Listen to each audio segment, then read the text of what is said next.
اے عدی میرا بھائی وہ ہے جو مجھے تیرے پیروں میں بیڑیاں ڈالنے کے لیے دیا۔ اندازہ لگا دیا۔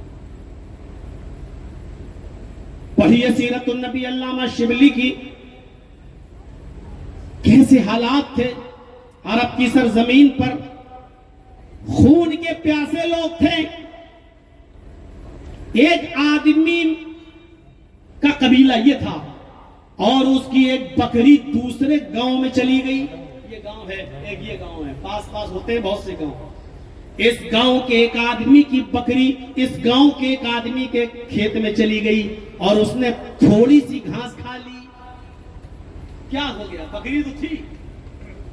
اس گاؤں کے ایک آدمی کی بکری نے اس دوسرے آدمی کے کھیت میں جا کر تھوڑی سی گھاس کھا لی۔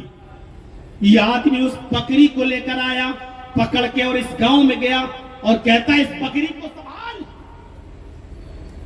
کھوٹے میں باندھ کے رکھا کر، تیری بکری میرے کھیت میں آ گئی اور گھاس کھا رہی تھی، اگر آئندہ تیری بکری میرے کھیت میں آئی تو کاٹ کے کھا جاؤں گا۔ بس اس آدمی نے اتنا کہہ دیا جس کی بکری تھی۔ سوچیے، ارے تو کیا ہو گیا، تیرے کھیت میں چلی گئی، بکری تو ہے، جانوری تو ہے، اگر چلی گئی اور تھوڑی سی گھاس کھا لی تو کیا ہوا؟ بس اتنا سا جواب دیا۔ اتنے سے جواب میں ادھر سے بھی تو میں ہوئی، ادھر سے بھی تو میں ہوئی، ادھر سے یہ گاؤں والے اکٹھے ہو گئے، ادھر سے اس کے قبیلے اس کے گاؤں والے اکٹھے ہو گئے اور یہ جنگ چلی۔ اور نوٹ کرو میرے ساتھیوں، یہ لڑائی چلی، یہ جنگ چلی، اور جانتے ہو اتنی سی بات پر کہ تیری بکری میرے کھیت پہ آ کر کیسے گھاس کھا لی، اتنی سی بات پر یہ جنگ 27 سال تک چلتی رہی۔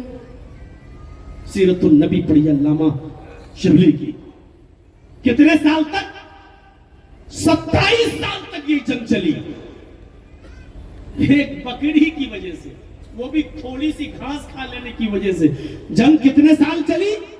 27 سال، اور دونوں طرف سے مرنے والوں کی گنتی کاؤنٹ کریے، لکھیے۔ 27 سال کے بعد جب دونوں طرف سے مرنے والوں کی گنتی گنی گئی تو 40,000 آدمی دونوں طرف سے مارے جا چکے تھے۔ 27 سال کی اس مدت میں جنگ بند نہیں ہوئی اور دونوں طرف سے مرنے والوں کی گنتی کتنی ہو گئی؟ 40,000، اور پھر بھی جنگ بند نہیں ہوئی۔ اس ماحول میں آئے تھے محمد رسول اللہ صلی اللہ علیہ وسلم۔ کتنے مدرسے چل رہے ہیں آپ کے اڑیسہ میں، جھومپورا جوڑ لو، چمپوا جوڑ لو، اور کہاں کہاں سب ادارے جوڑ لو۔ بہار میں تو جال بچھا ہوا ہے، جھارکھنڈ میں جال بچھا ہوا ہے، بنگال میں جال بچھا ہوا ہے۔ رمضان کے مہینے میں جو لوگ آتے ہیں بیچارے تصدیق مانگنے کے لیے، ہم لکھتے لکھتے تھک جاتے ہیں، پورا مہینہ ہمیں گھر پہ رہنا پڑتا ہے۔ بہار، بنگال، ان لوگوں کو تصدیقیں دیتے دیتے جھارکھنڈ ابھی تک ختم نہیں ہو پا رہا، جال بچھا ہوا ہے۔ ہزاروں مدرسے، ہزاروں علماء، ہزاروں مسجدیں، اور حالت یہ کہ اتنا سب کچھ ہونے کے باوجود ایک برائی ابھی تک ہم اپنے سماج سے ختم نہیں کر پائے، جہیز کی لعنت۔ ایک برائی اپنے معاشرے سے ہم ختم نہیں کر پا رہے۔ نبی اکرم کے زمانے میں یہ برائی تھی، اندازہ نہیں لگا سکتے تھے کتنی برائی تھی۔ شریمد بھاگوت مہان پران اسکند 12 کے ادھیائے نمبر اسکند ادھیائے 2 کے اسکند 12 کے شلوک نمبر 16 میں یہ منتر آپ کو ملے گا۔ اتکلوگت پرائے جنیشو کھرگر مڑی دھرمت تراڑائے ستوائنے بھگوان اترشیتی۔ کل کی اوتار جب اس دھرتی کی اوپر آئے گا وہ کل یگ میں آئے گا، اور کل یگ کے کچھ بیت جانے کے بعد، کل یگ کے کچھ گزر جانے کے بعد انتم رشی کل کی اوتار اس دھرتی پر جب جنم لے گا، اس دھرتی پر آئے گا جنیشو کھرگرمڑی۔ تو اس کے آنے سے پہلے پورے سماج کا حال یہ ہوگا کہ وہ جانوروں کی طرح جنیشو ساری جنتا، سنسکرت میں جنیشو ساری جنتا، ساری عوام، ساری پبلک، ساری انسانیت، ساری مانوتا گھر بڑی جانوروں کی طرح ہو جائے گی، جانوروں کی طرح ہو جائے گی. انسان نہیں ہوگا، جانور بن چکا ہوگا. اس واتاورن میں، اس ماحول میں دھرم تراڑ آئے، دھرم کو بچانے کے لیے، ستوین اور سچائی کو استھاپت کرنے کے لیے، سچ کو نافذ کرنے کے لیے بھگوان ترشتی بھگوان اوتار بھیجے گا.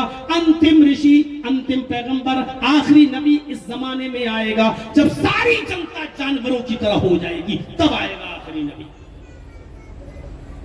محمد رسول اللہ جس زمانے میں آئے پوری جنتا جانور بن چکی تھی.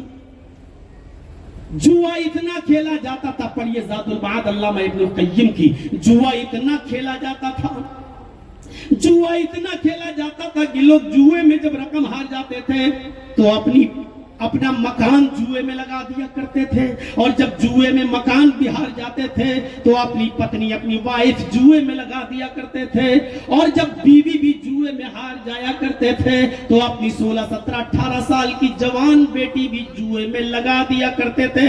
اور جب تک بیٹی بھی ہار نہیں جاتے تھے وہ اپنے آپ کو ہارا ہوا ایکسپٹ نہیں کرتے تھے کہ میں ہارا ہوا ہوں.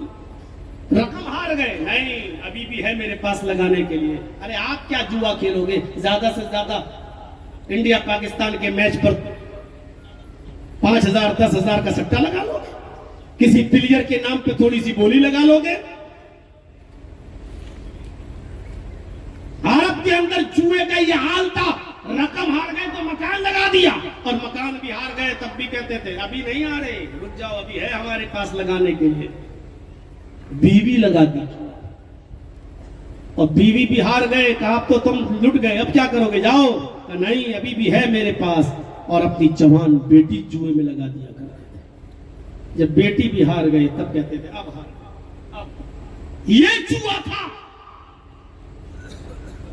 ایک جانور اپنے بچوں کی فکر نہیں کرتا، جیسے مچھلیاں اپنے ہی بچوں کو کھا جاتی ہیں ندیوں میں، جھرنوں میں، نالوں میں، سمندروں میں، ایسے ہی باپ اپنی بیٹی کو جوئے میں ہار جایا کرتا تھا. یہ عرب کا حال تھا.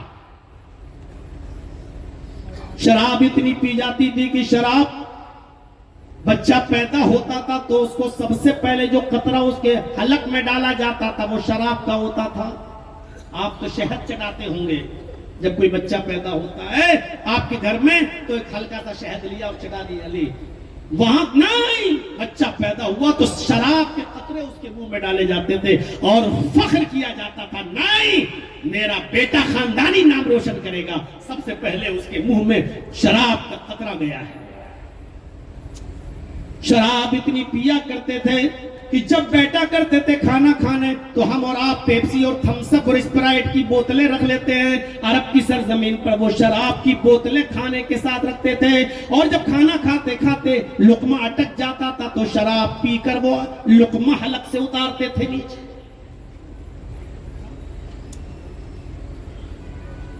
شراب کا یہ حال تھا. جب حرام نہیں ہوئی تھی ایک صحابی شراب کے نشے میں اتنے دھت ہو گئے کہ وہ یہی بھول گئے کہ بیٹی اور بیوی میں انتر کیا ہوتا ہے. اپنے گھر میں گئے تو انہوں نے بیوی کے بجائے اپنی بیٹی کا ہاتھ پکڑ لیا. سن رہے ہو نوجوانوں؟ کتنے ہوں گے جو یہاں شراب پی رہے ہوں گے؟ جھارکھنڈ قریب ہے، تاڑی ملتی ہے، چاول کو سڑا کر اس کا سب جانتا ہوں، 25-30 سال کا عرصہ کوئی کم نہیں ہوتا ہے، ہم بھی نس نس سے واقف ہو گئے. سوچئے بیٹی اور بیوی کا انتر بھول گئے، اور انہوں نے بجائے اپنی بیوی کو پکڑنے کے اپنی بیٹی کو پکڑ لیا اور کھینچ کر کمرے میں لے جانے لگے. دیکھیے مسند احمد. بیوی کو پتا چلا، دوڑتی ہوئی آئی اور اپنی بیٹی کو چھڑایا، اپنے پتی کو، ہسبینڈ کو دھکا دیا اور اس کو کمرے میں بند کر دیا. جب نشہ اترا تو اندر سے دروازہ کھٹکھٹانے لگا. بیوی نے دروازہ کھولا تو بیوی کو پیٹنے لگا. جب مارتے مارتے تھک گیا تو بیوی نے پوچھا کہ کیوں مارا؟ تو نے مجھے بند کیوں کر دیا؟ کہا تم نے شراب پی رکھی تھی. کہا شراب تو میں روزانہ پیتا ہوں. کہا آج کچھ زیادہ ہی پی رکھی تھی. کہنے لگا کبھی کم کبھی زیادہ یہ تو ہوتی رہتی ہے. بیوی نے کہا جتنی پی رکھی تھی کہ بیوی اور بیٹی میں فرق نہیں کر سکے. بیٹی کا ہاتھ پکڑ لیا. کہنے لگا اے میری بیوی کیا یہ سچ ہے؟ بیوی نے کہا ہاں. اسی دن وہ توبہ کرتا اور کہتا ہے اللہ تو گواہ رہنا میں شراب کو آج کے بعد ہاتھ نہیں لگاؤں گا. جب یہ شراب پی کر بیوی اور بیٹی میں انتر نہ کر سکوں تو ایسی چیز پینے کا فائدہ کیا ہے؟ آج کے بعد میں شراب کو حرام سمجھتا ہوں. اے اللہ اب میں کون سا چہرہ لے کر میں اپنی بیٹی کے سامنے آؤں گا؟ اے اللہ یہ زمین پھٹ جاتی, اس زمین میں دھس جاتا, اپنی بیٹی کے سامنے اپنا چہرہ لے جانے سے پہلے میری موت آ گئی ہوتی تو اچھا ہوتا. میرے بھائیوں جب شراب حرام نہیں ہوئی تھی تو لوگ اس کے نقصان کو دیکھ کر توبہ کر لیا کرتے تھے, اور جب یہ شراب تمہارے نبی نے حرام کر دی ہے تو اس شراب سے ہمیں کتنا پیچھا چھڑانا چاہیے. اتنی زیادہ یہ شراب پی جاتی تھی, زناکاری کی کوئی سیما نہیں تھی. جب نکاح کی شکلیں یہ ہوں, جس کو معاشرہ حلال نکاح کی شکل یہ ہو کہ ایک لڑکا جب کسی لڑکی سے شادی کرتا اور اس بیوی کو اپنے گھر لاتا تو پہلی رات وہ اپنی بیوی کے ساتھ نہیں گزارتا.